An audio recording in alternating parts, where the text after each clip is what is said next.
For our first performance for open mic, we got Jacob. Come on, Jacob. Come on up. Tell us what you got. Tell us what Jacob's doing. Apparently he's doing improv tune stand-up. Yeah. Alright, so obviously as the name implies, it's improv, so I didn't really prepare anything. So, like, if you guys don't laugh, that one's on me.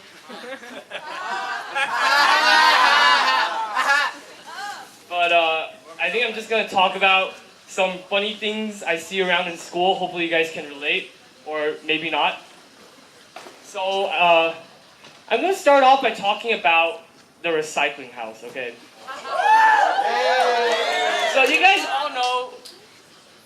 all know about the recycling house, right? It's over there, and everybody goes there to dump their trash, to get their hands dirty, you know, okay? And I work there at noon quiet time, and at noon quiet time what happens is a bunch of little kids will show up, okay?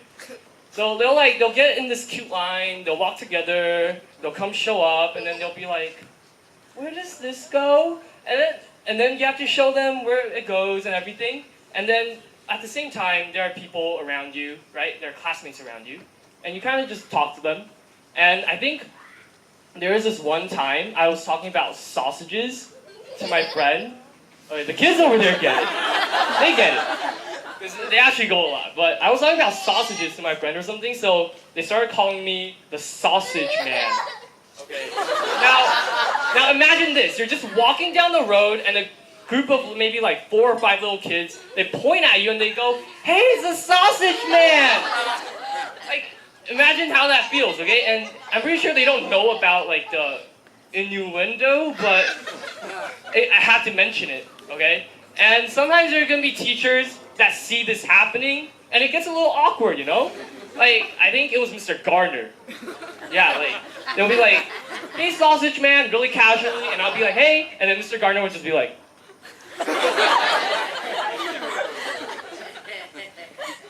and other than that, they also call me trash guy, but I think that statement is fairly accurate. Self-deprecating jokes? No? Okay. Alright, so something else I want to talk about is Mr. Roberts. So I think this is something us students talk about. I'm not sure if the teachers know about this. And I think Mr. Roberts probably was aware of this and he got rid of it. But something he used to do a lot, at least, still does a little bit sometimes, like he'll go, okay. Like, you know what I'm talking about? Alright, so in econ class he'll be like, okay, this is macroeconomic equilibrium. Okay. Isn't that like drives in the point home extra or something? Another thing he'll do is he'll walk around the whole classroom and he'll make really awkward eye contact with the students. And he'll keep talking, and then after he'll be like, hey Dano, what's the answer to this question? And he'll do something really cheesy. He'll be like, great job! Great job! This is really important, so I know you have to pound into your head, okay? Really great job, I'm proud of you. But even though it's really cheesy, I think most of us do appreciate that. So thank you, Mr. Roberts, for that.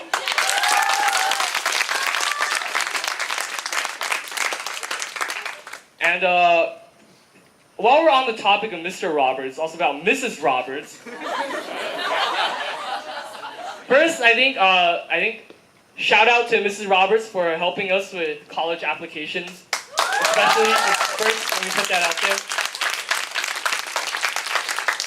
But she has this thing where she forces us to do a minute meditation. Forces. Well, okay. It's a class activity, okay? And I am an advocate for it. I do like it, but I've heard that some classmates don't like it that much. Just a little rumor that's been going around. But so when we do a minute meditation, I try my best to do it. I sit, spine to the sky, feet to the earth, and whatnot. Namaste. But as my eyes are closed, I can only imagine what's going on in the classroom. You know what I'm saying? Like, I might be sitting there, I have my eyes closed, and like Hugo, 3 seats away, might be doing something inappropriate on his phone. I would never know. Sorry for throwing you under the bus there, but there you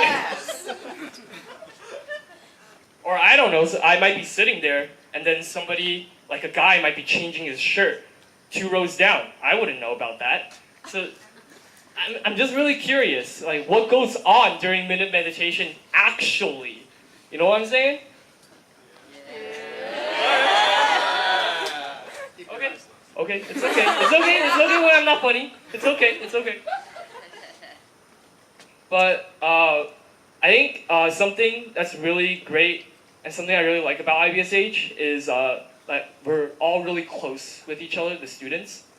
So just for an example, sometimes I'll see someone not to be named Lee Wang. He might be in the back, like it's before PE class, and he'll just take off his shirt like it's nothing. And it's perfectly fine. Like we don't judge against it. And I'm guilty of this. When it's before PE class, I'll just change my pants in the classroom. I'm guilty of that. But sometimes a teacher will walk by while we're doing this. So Ethan, he's gonna have his shirt off. I might have my pants off, and then the teacher walks in. Okay, maybe you guys can't relate to that. Maybe it's just us. But okay. This is in stand-up comedy. We have this thing called the setup and the punchline, right? So if like a one-liner joke, you gotta make the setup, and you have to make your punchline, which is supposed to be believable but unexpected. Quoting from Mr. Krayback, if you remember him or not. So, this is a joke I wrote a while back, and it's about me. It was really late one night, and I had to carpool with a friend back to my home. And you know how it is. Like I'm just sitting there in the back seat, my friend's sitting there in the back seat, and then his mom's just driving. And sometimes it can get a little awkward. It's like nobody's talking, the radio's not on, I'm just kind of sitting there like, just silent. Nothing's happening. So I guess the mom felt like a little guilty for putting me in such an awkward situation. So she tried to make a little conversation. So she was like, hey Jacob, so how's school?